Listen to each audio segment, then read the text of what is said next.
يا أيها الذين آمنوا استعينوا بالصبر والصلاة إن الله مع الصابرين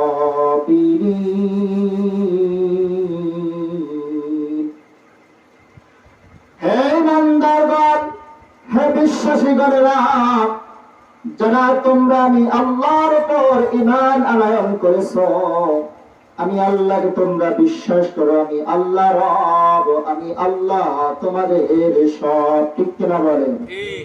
আল্লাহ আমাদেরকে বলতেছেন আমানুস্তাঈনু বিস-সাবরি ওয়াস-সালাহ, তোমরা কি করো? ধৈর্য ধারণ করো, আর যখন কোন বিপদ আপদে পড়বে তোমরা ওই বিপদ থেকে উদ্ধার হওয়ার জন্য তোমরা নামাজের মাধ্যমে মাওলা পাকের কাছে, আল্লাহর কাছে সাহায্য প্রার্থনা করো। বলেন সুবহানাল্লাহ। যদি আমরা বিপদে আপদে ধৈর্য ধারণ করি, আর যদি নামাজের মাধ্যমে আল্লাহ পাকের কাছে আমরা সাহায্য চাইতে পারি, তাহলে আমরা ইমানি পরীক্ষায় পাশ করব, ইমানি পরীক্ষায় আমরা পাশ হয়ে যাব। ইন্নাল্লাহা মা'আস-সাবিরিন, আল্লাহ বলতেছেন নিশ্চয় যারা ধৈর্য ধারণ করবে আর বিপদে আপদে নামাজের মাধ্যমে আমি আল্লাহ পাকের কাছে সাহায্য চাবে, আমি আল্লাহ তাদের সঙ্গে আছি। বলেন সুবহানাল্লাহ। তো আমাদের সমাজে বিপদে পড়লে, মুসিবতে পড়লে কিন্তু আমরা নামাজে দাঁড়াইয়া যাই না, নামাজের মাধ্যমে কিন্তু সাহায্য চাই না।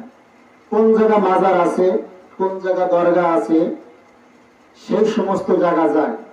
অথচ আল্লাহ পাক বলতেছেন যখনই তোমরা বিপদে পড়বা, তোমরা দেখেন আল্লাহ পাক কিন্তু এখানে নাস শব্দটা ব্যবহার করেন নাই, বলেন নাই ইয়া আইয়ুহান নাস, হে মানুষেরা, তোমরা যখন বিপদে পড়বা তখন আমি আল্লাহর কাছে সাহায্য চাও, ধৈর্য ধারণ করো আর নামাজের মাধ্যমে প্রার্থনা করো। এটা কিন্তু আল্লাহ পাক এই নাস শব্দটা ব্যবহার করেন না, বলছেন ইয়া আইয়ুহাল্লাযিনা আমানু।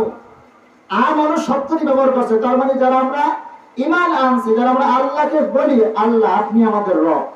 এখন বলেন তো, আমরা আল্লাহকে রব বলে স্বীকারও করলাম, রব বলে মানলাম, ঈমানদারের দাবিও করলাম, কিন্তু আল্লাহর কাছে সাহায্য না চাইয়া যদি অন্য কোন জায়গায় আমরা সাহায্য চাই, দরগায় সাহায্য চাই, বিভিন্ন মাজারে সাহায্য চাই, তাহলে আমার আল্লাহ রাগ হবে কি হবে না? বলেন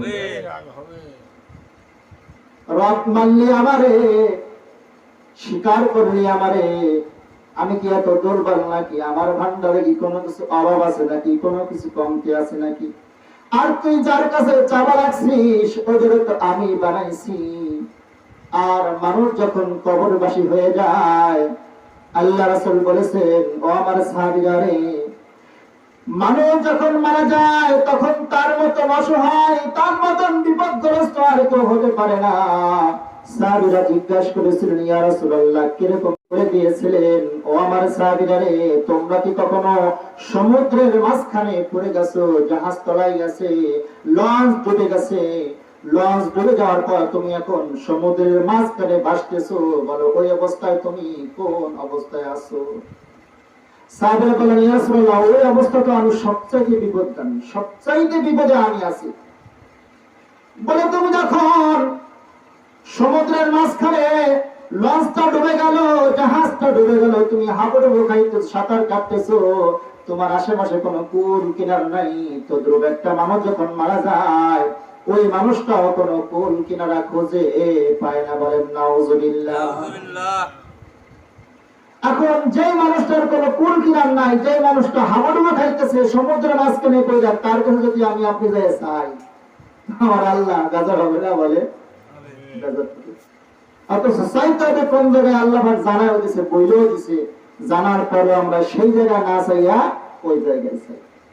ইয়াকফিকাল আমালুল কলিল, আখলিস দীনাকা ইয়াকফিকাল আমালুল কলিল। তোমরা অল্প আমল করো, আগে তোমাদের ঈমানটাকে পিওর করো, খাঁটি করো, মজবুত করো, পাকাপোক্ত করো, আর অল্প আমল করো। যদি অল্প আমল করতে পারো পাকাপোক্ত ঈমান নিয়ে, তাহলে তোমার ওই অল্প আমলটাই কিয়ামতের ময়দানে নাজাতের জন্য যথেষ্ট হবে। বলেন সুবহানাল্লাহ। তো আল্লাহ রাসূল এখানে পাকাপোক্তের কথা কেন বললেন? আমরা যে মাটির মধ্যে বসবাস করি, এই মাটি কিন্তু তাজা। তাজা কিনা বলেন? এই মাটি তাজা। মাটির চাইতে পাওয়ারফুল পৃথিবীতে কোনো বস্তু নাই। অথচ এই মাটিতে আমরা ঘর বানাই, মাটি দিয়ে মাটির মধ্যে ঘর বানাই, কিন্তু আমরা পাকা ইট দিয়ে, ঠিক কিনা বলেন? পাকা ইট দিয়ে আমরা ঘর বানাই। এই পাকা ইট যদি আপনি 100 বছর পানির নিচে, সমুদ্রের নিচে রেখে দেন, বলেন ইট কি নষ্ট হয়ে যাবে? ইট কি ক্ষয় হয়ে যাবে? কেন ক্ষয় হবে না? ইটটা পাকা। ইটটা পাকা থাকার কারণে ওই ইটটা আপনি যে জায়গায় রাখেন, ইট ইটই থাকবে। ইট কবে না আমি মাটি হয়ে যাব, কারণ ইটটা পাকা। তদ্রূপ ইমানদার ঈমান যদি পাকা হয়, ইমানদার যে জায়গায় থাকুক না কেন, ইমানদারের পাকা ঈমান কখনো আর নরম হবে না, নষ্ট হওয়ার কোনো সুযোগ নাই। পাকা ইট যেমন জীবনে আর নষ্ট হয় না, একবার কোম্পানি তৈরি করে ভালো মতন পড়াইয়া বাজারে ছাইরে দিছে আর গ্যারান্টি দিছে, এই ইট গুঁড়ো হয়ে যাবে, এই ইট গুঁড়ো হয়ে যাবে, তুমি আতর দেবে গুঁড়ে বানায় ভালোবা, কিন্তু এই ইট তুমি মাটি বানাইতে জীবনে আর পারবে না। তদ্রূপ ইমানদারকে মেরে ফেলা যাবে, কিন্তু ঈমান নষ্ট করা যাবে না। এর নাম হলো পাকা ঈমান। যে ঈমানটা কখনো নষ্ট হয় না, যে ঈমান কখনো চলে যায় না, যে ঈমান কখনো কারো ভয়ে নিস্তব্ধ হয়ে থাকে না, যে ঈমান কাজের কারণে ইবাদত থেকে গাফেল হয় না, যে ঈমান এত পক্ত ঈমান যে দুনিয়া থাকবে একদিক আর আল্লাহর হুকুম থাকবে একদিক, এর নাম হলো পাকা ঈমান।